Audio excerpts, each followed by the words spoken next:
우리 동네 책방 시간입니다. 시각장애 여성 장근영 씨가 쓴 자전적 에세이죠. 어쩌려고 혼자 다녀. 낭독에는 성우 이지선 씨입니다.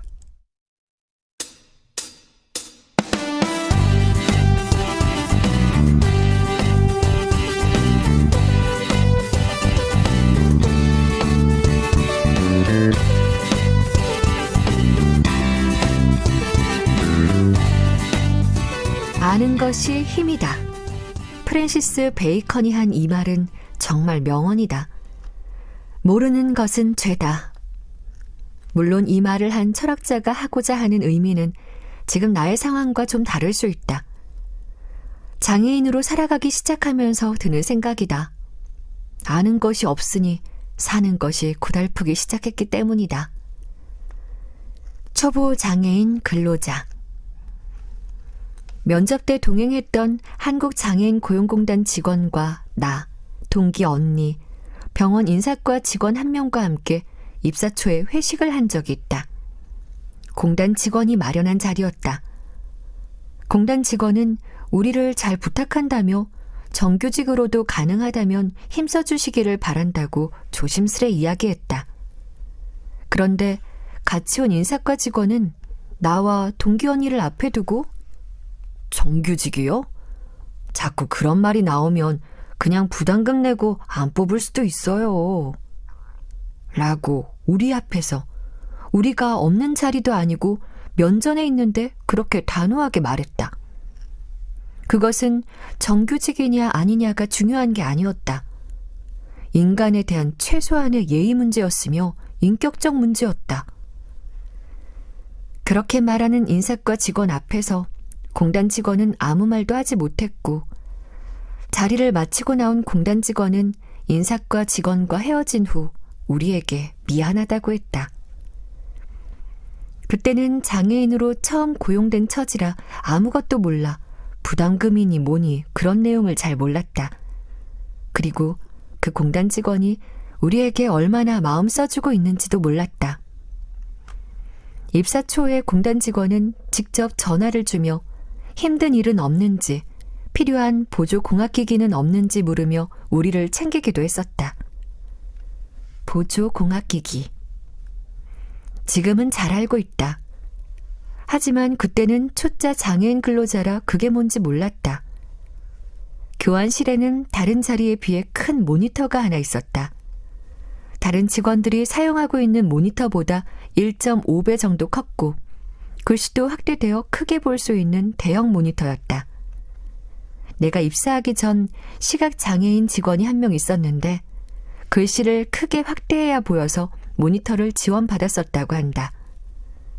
그 직원은 근무하다 눈이 더 안 좋아져서 퇴사했고 교환실에 근무하는 50에 가까운 언니들은 노안이라 모니터가 남겨진 것에 흐뭇해했다. 보조공학기기 지원 제도는 장애인 근로자가 장애로 인해 근무에 어려운 부분이 있을 때 보완해 주는 등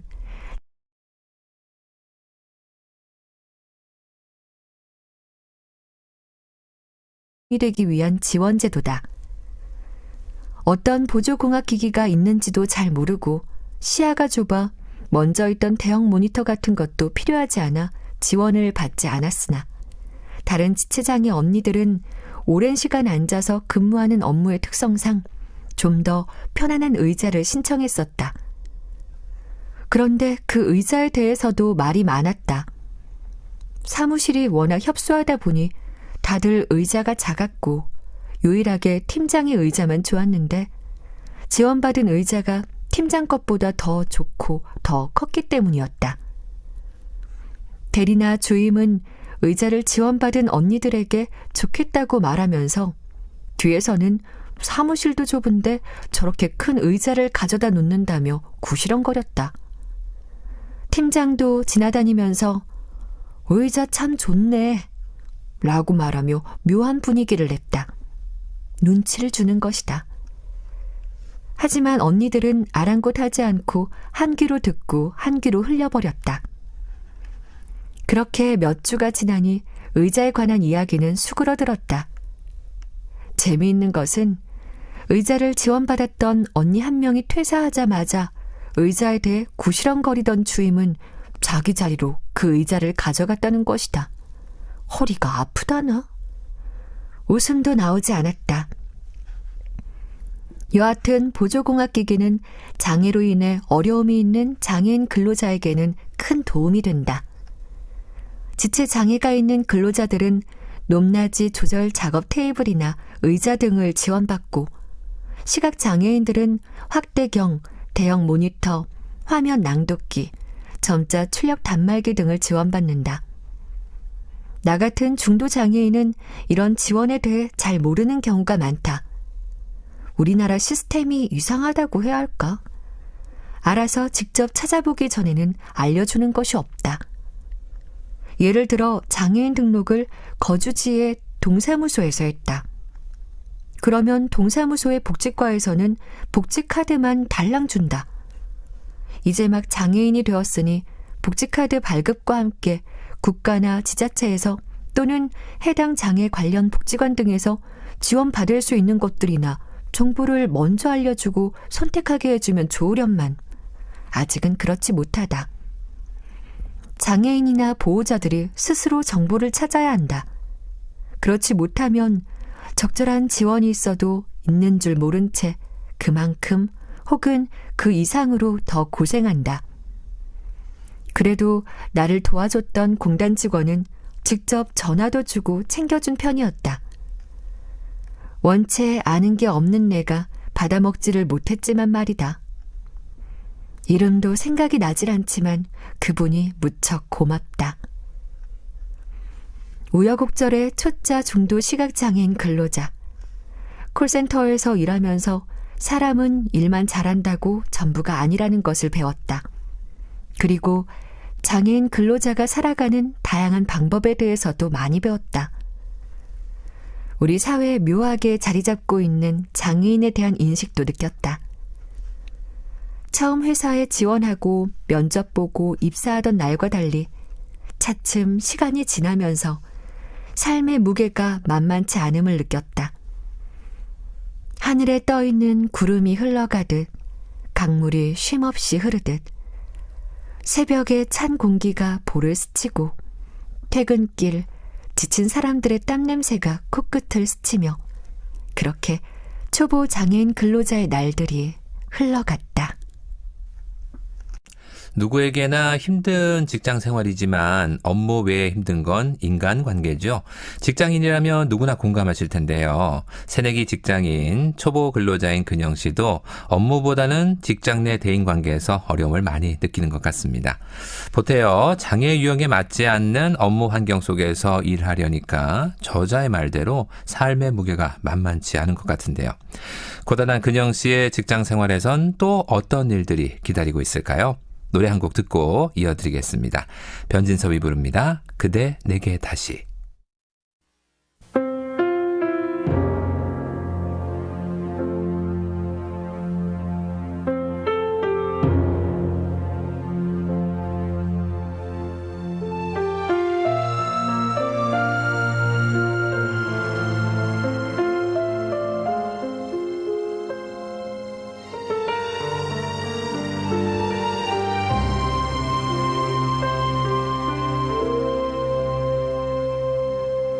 그대 내게 다시 돌아오려 하나요? 내가 그댈 사랑하는지 알 수 없어 헤매이나요? 맨 처음 그때와 같을 순 없겠지만 겨울이 녹아 봄이 되듯이 내게 그냥 오면 돼요.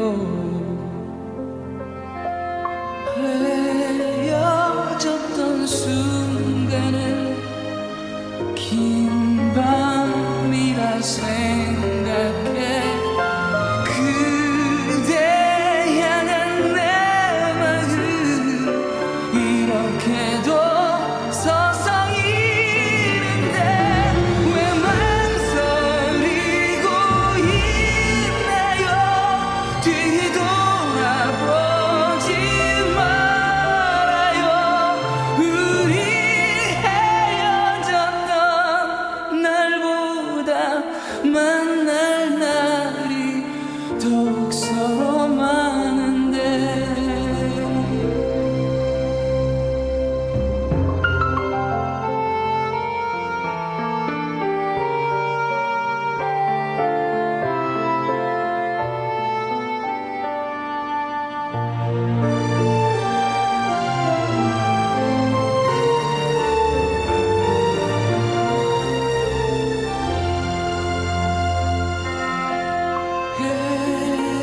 헤어졌던 순간을 긴 밤이라 생각해 그대 향한 내 마음 이렇게도 서성이는데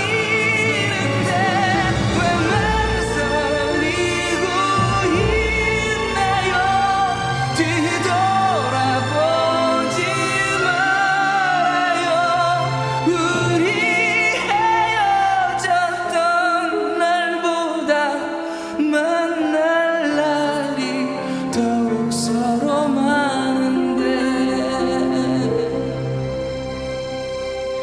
그대 내게 다시 돌아오려 하나요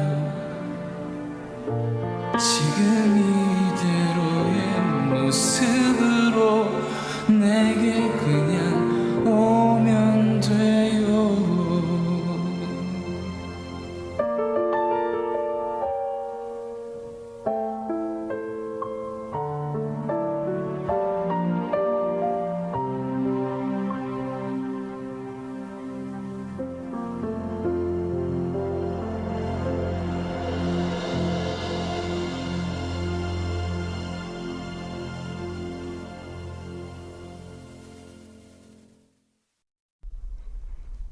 병원 예약일을 한 지도 몇 년이 지난 어느 해 봄. 괴롭히던 팀장은 정년 퇴직했고 새로운 팀장이 왔다. 걱정스러웠다. 어떤 사람이 올지 두려웠다. 새로운 팀장은 인상이 참 여리고 순해 보였다. 온 지 얼마 지나 직원 하나하나 면담을 했다. 그날을 잊을 수 없다. 힘든 점은 없는지 자신에게 바라는 점은 없는지 물었는데 질문의 답변 사이사이로 몇 년간의 연습 과정을 거친 아부가 자연스레 나왔다. 뭐라고 했는지 정확히 기억나지는 않으나 팀장의 말은 기억이 난다. 그렇게 빈말은 나한테 안 해도 돼요. 그냥 성실히 일해주면 나야 고마운 일이에요. 솔직히 팀장의 말을 믿지 않았다. 저렇게 말해놓고 아부를 안 떨고 자기 맘에 안 들면 무슨 일을 당할 거다. 하지만 팀장은 달랐다. 비장애인 직원과 장애인 직원 간의 어떤 차별적 발언도 없이 정말 업무에 대해서 공정히 일을 처리했다. 그리고 자기와 성향이 다르다는 이유로 사람을 편가르지도 않았다. 경우가 조금 다르긴 하지만 분위기상 영화 우리들의 일그러진 영웅의 최민식 선생님이 나타난 것 같았다. 직원들도 늘 업무와 상관없는 긴장을 하고 살다가 한결 부드러워진 분위기에 어색해하기도 했다. 이제 정말 직장 생활에 봄이 오나 싶었다. 아침에 출근하는데 나도 모르게 자꾸 눈을 비볐다. 눈앞에 뿌연 선이 나타났다.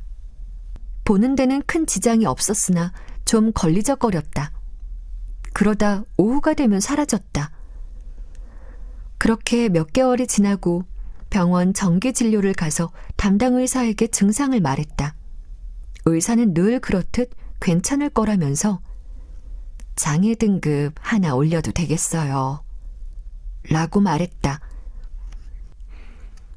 눈이 더 나빠진 거냐, 왜 그러냐 물었으나 의사는 크게 나빠지지는 않았지만 검사 소견상 3급으로 해도 될 정도라면서 또 한 묶음의 서류들을 안겨주었다.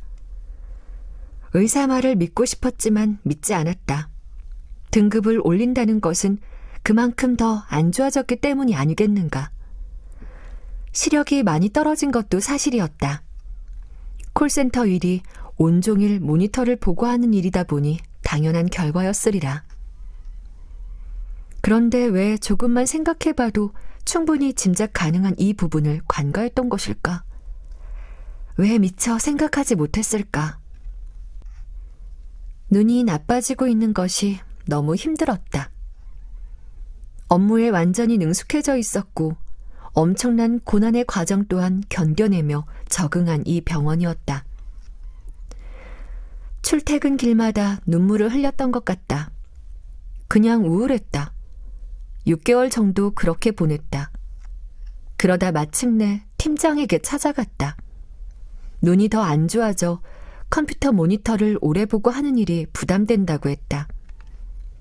이야기를 들은 팀장은 근심 어린 눈빛과 위로의 말을 해주며 그동안 성실히 일해온 걸 안다며 한번 방법을 찾아보자고 했다. 그 뒤로 한 달간 팀장은 내가 모니터를 덜 보면서 할 수 있는 일이 있을까 찾아보았다. 팀장은 진심으로 힘써주었다. 나를 위해 대리 주임과 여러 번 회의도 했다. 하지만 찾지 못했다.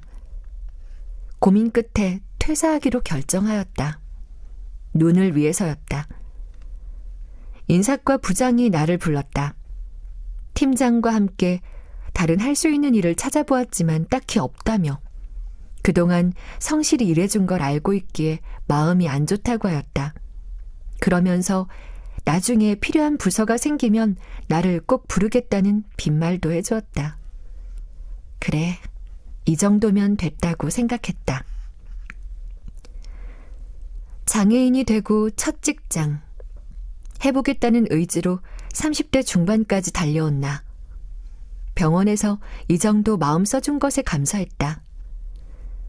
마지막 회식 날. 푸른빛이 눈부시게 번지던 6월의 초여름. 그날 저녁은 날씨가 참 좋았다. 더운 날씨였지만 바람이 솔솔 불어 시원했다. 야외에서 고기를 구워 먹는 식당이었는데 고기도 맛있고 소주도 맛있었다. 사무실 사람들은 하나둘씩 술을 채워주었고 그걸 다 마셨다. 그러다 살짝 울컥했고 눈물이 떨어졌다. 그걸 본 옆자리 언니도 울었다. 다들 알고 있었다. 내가 고생한 것을. 그리고 눈이 악화되어 퇴사하는 것이기에 함께 아파해 주었다. 냉정한 현실은 때로 사람들에게 상대의 아픔을 외면하게 하기도 한다. 사람들은 알고 있다. 장애가 있지만 다 같은 사람이라는 것을. 하지만 생존의 현실에서 사람들은 종종 이런 말을 꺼낸다. 저 직원은 눈이 안 보여서. 저 직원은 잘 못 걷잖아요. 숱한 이해관계가 얽혀있는 현실 속에서 장애인은 걸리적거리는 존재로 여겨지는 경우가 많다. 회식을 어디로 가고 싶은데 장애인 직원 때문에 안 된다. 다른 부서들과 다 함께 행사하는데 우리는 장애인 직원이 있어 다른 부서처럼 못한다. 이런 거다. 그 속에서 장애인 근로자들은 어쩔 수 없는 현실을 인정하면서도 동시에 마음의 상처를 받는다. 소외감. 난 다른 사람이구나. 보이지 않는 낮은 계급의 사람. 우리 사회를 부정적으로 본다고 생각할지도 모르겠지만 다수의 비장애인과 함께 업무를 하는 장애인 근로자는 그런 현실을 느낄 일이 많다. 사실 현실을 인정하는 것은 어느 정도 필요하다. 장애가 있으니 비장애인과 똑같이 할 수 없는 것은 당연하다. 하지만 조금 도와주고 기다려주면 할 수도 있는 일을 세상은 기다려주지 않는다. 특히 우리 사회는 빠르고 잽싸다. 장애인을 기다려줄 여유가 없는 세상. 다들 마음은 함께하고 싶으나 그렇지 못한 세상. 그런 세상을 경험하게 한 첫 번째 직장. 그리고 장애인 근로자의 삶. 가슴이 아프기도 하지만 현실을 알고 나를 인정해가는 과정이었다. 장근영 씨가 쓴 자전적 에세이 어쩌려고 혼자 다녀 다음 주에 또 이어드리겠습니다. 낭독에는 성우 이지선 씨였습니다. 정태춘이 부르는 시인의 마을 오늘 끝곡으로 전해드리면서 저도 인사드리죠. 함께하는 세상 만들기 지금까지 진행의 아나운서 장웅이었습니다. 안녕히 계십시오.